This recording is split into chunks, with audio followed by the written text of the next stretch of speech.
kembali lagi di channel Nerdy Southwest, di mana pada video kali ini kita akan membahas tentang peta geomorfologi. Nah, jadi di sini kita bakal sharing-sharing aja ya. Jadi saya nggak bakal bener-bener juga bakal bener mutlak untuk menjelaskan ini, untuk sharing-sharing saja. Kalau misalkan ada yang salah-salah untuk penerangan peta geomorfologi atau pembuatan peta geomorfologi ini, bisa komen-komen aja di bawah ya.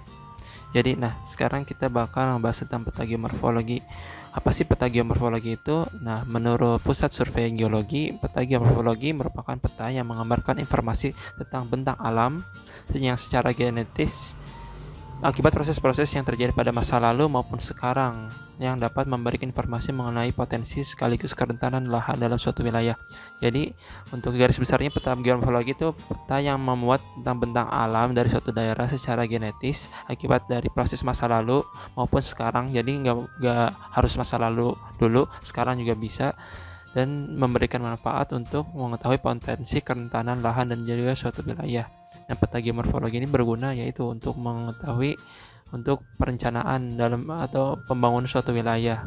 Nah, seperti itu sih kurang lebihnya, setahu aku. Nah, untuk membuat peta geomorfologi itu kan tadi dibilang gak hanya masa lalu, masa sekarang pun bisa, karena pada saat pembangunan saat ini, masa sekarang itu bahkan merubah si bentang alam. Jadi garis besar si garis merahnya itu atau benang merahnya dari peta geomorfologi itu merupakan bentang alam, peta untuk bentang alam secara genetis. Nah, untuk membuat dari peta geomorfologi itu kita bakal membahas dari 3 aspek. Aspek yang pertama itu ada morfografi, yang kedua morfometri, dan juga morfogenetik. Nah, di sini ada morfografi, morfometri, dan juga morfogenetik. Nah, untuk morfografi, morfometri, morfogenetik ini kita bisa ngambil dari peta-peta yang sudah kita buat di video-video sebelumnya, yaitu untuk unsur morfometri atau bentukan lahan yang ditinjau secara aspek bilangan atau hitung-hitungan, kita bisa ngambil ke peta kemiringan lereng. Nah, untuk morfografi atau bentukan lahan itu bisa kepada dalam peta elevasi, dan peta morfogenetik itu bisa dalam genetik dari suatu wilayah dari peta pola pengaliran sungai. Dari peta pengaliran sungai kan kita tahu ada pengaliran trellis, rektangular, dendritik, dan lain sebagainya. Dari misalnya rektangular itu berarti dia genetiknya struktural, kalau misalnya trellis dia pegunungan lipatan, dan lain sebagainya. Nah, dari 3 aspek ini kita udah bahas nih di 3 video kemarin. Yang untuk kemiringan lereng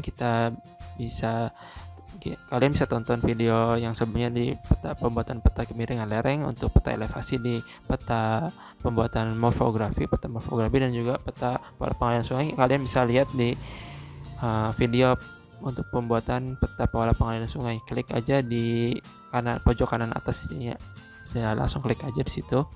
Nah, setelah kita membuat ketiga peta ini, kita bisa mengklasifikasikan dari ketiga unsur ini mengklasifikasikan dalam kelas-kelas tertentu.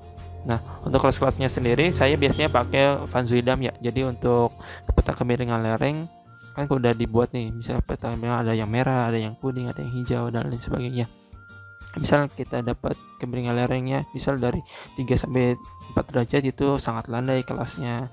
Misal lebih dari 55 derajat dia terjal, kalau misalkan lebih dari 36 hingga 55 derajat itu sangat curam, seperti itu. Nah, untuk peta morfografinya itu sendiri kita pakai Van Zuidam juga, tapi ini berdasarkan aspek ketinggian absolut. Jadi misal ketinggiannya kurang dari 50 meter di atas permukaan laut, itu dataran rendah, di atas 3000 itu penggunaan tinggi. Dan untuk aspek pola pengaliran sungai kita pakai papernya Howard ya, yang kemarin kita bahas di video sebelumnya. Itu misal di dendritik itu misalnya dia penggunaan dendritik nasional, kalau misalkan dia trellis itu dia pegunungan lipatan, ataupun rektangular itu struktural, seperti itu ya. Ada banyak, kalau misalkan ada multibasinal dia pegunungan kars, seperti itu. Nah, dari ketiga kelas ini kalian bisa mengkompilasikan atau bisa menggabungkan ketiga aspek ini dalam suatu peta geomorfologi. Untuk konsep pembuatan peta geomorfologi itu mungkin kurang lebih seperti itu ya. Jadi penggabungan dari 3 unsur ini, morfometri, morfografi, dan juga morfogenetik, ambil peta kemiringan lereng, peta elevasi, dan juga peta pengaliran sungai, peta pola pengaliran sungai, masukkan ke dalam kelas-kelas tertentu dan kita gabungkan ke dalam peta geomorfologi. Kurang lebih yang saya tahu seperti itu. Kalau misalkan ada perbedaan pendapat itu wajar karena memang beda-beda ilmunya. Kalian bisa komen aja, misal saya diajarnya kayak gini bang, di kampus saya kayak gini, komen aja. Jadi kita berbagi ilmu aja. Nah, untuk penamaannya itu biasanya saya menggunakan, di sini ada 3 penamaan. Ada morfografi dulu, kemudian morfogenetik, dan yang ketiga morfometri. Contohnya kayak gimana sih? Misal ya mau kan morfografi, morfogenetik, morfometri. Nah, misal di morfografi ini misal dia masuk kelasnya di 200 hingga 500 meter di sini. Nah, dia bakal namanya perbukitan tadi morfogenetik. Nah, misal dia si pola pengasuhannya dia dominasinya rektangular, dia kan struktural, berarti kan kalau kontrol strukturnya tinggi, berarti tadi perbukitan struktural. Nah, di sini kemiringan lerengnya dia misal di 17 hingga 35 derajat, berarti curam. Berarti namanya di sini perbukitan struktural curam di situ. Jadi perbukitan struktural curam. Seperti itu untuk penamaannya. Nah, kita langsung ke contoh petanya aja yang pernah aku buat di sini. Nah, ini merupakan salah satu contoh dari peta morfografi. Ini masih masih ada yang salah sih, belum aku revisi, tapi kurang lebihnya seperti ini.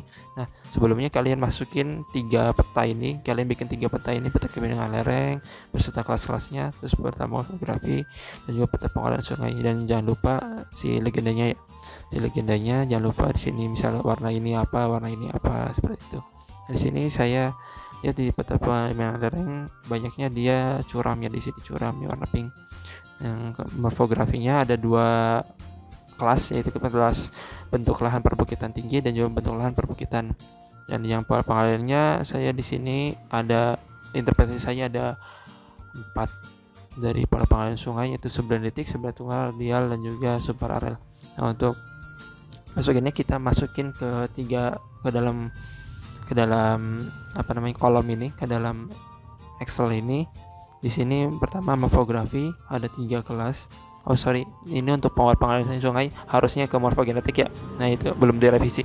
Untuk morfogenetik kan tadi ada 2, ada perbukitan tinggi, bentuk lembahannya, dominansinya seperti apa. Nah, terus untuk morfometri kemiringan lereng, elevasi harusnya ke morfografi ya.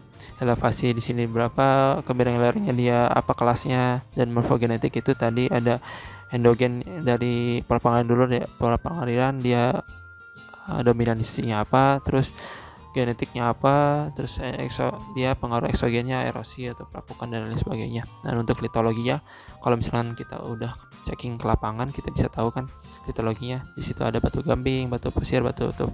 Nah, untuk penamaannya sendiri, di sini ada banyak karena tadi dari morfografi, morfogenetik, dan juga morfometri. Di sini saya membagi untuk 7 kelas di peta di wilayah penelitian saya. Itu ada misal di sini ada perbukitan karena emang elevasinya segini, dia namanya perbukitan. Terus kars karena dia etologinya batu gamping, di situ ada sungai multibasinal juga. Dan juga curam karena dia kemiringan lerengnya dari 14% hingga 19%. Seperti itu mungkin. Nah, ini mungkin contoh dari peta geomorfologi. Ada 7 kelas di sini. Oke, mungkin ini buat readingnya seperti ini. Nah, seperti itu. Mungkin gitu aja sih untuk sharing-sharing buat peta geomorfologi atau cara pembuatan peta geomorfologi. Nah, untuk pembuatan itu sendiri kalian bisa dominasinya aja. Misal di sini misal litologinya kars, terus dominasinya kars, terus dia terjal, dan juga morfografinya perbukitan. Nah, di sini kalian bisa mengkelaskan saja segini batasannya. Ya, kira-kira segimana sih dari ketiga peta ini. Di scoring lah, kalau misalkan kalian bisa lebih bagus itu di scoring di Axis bisa. Dan mungkin gitu aja buat tata cara pembuatan geomorfologinya. Nah, udah jadi nih kayak gini. Oke, mungkin gitu aja. Semoga bermanfaat, dan jangan lupa like, share, dan juga subscribe-nya. supaya ilmunya menyebar kemana-mana. Terima kasih.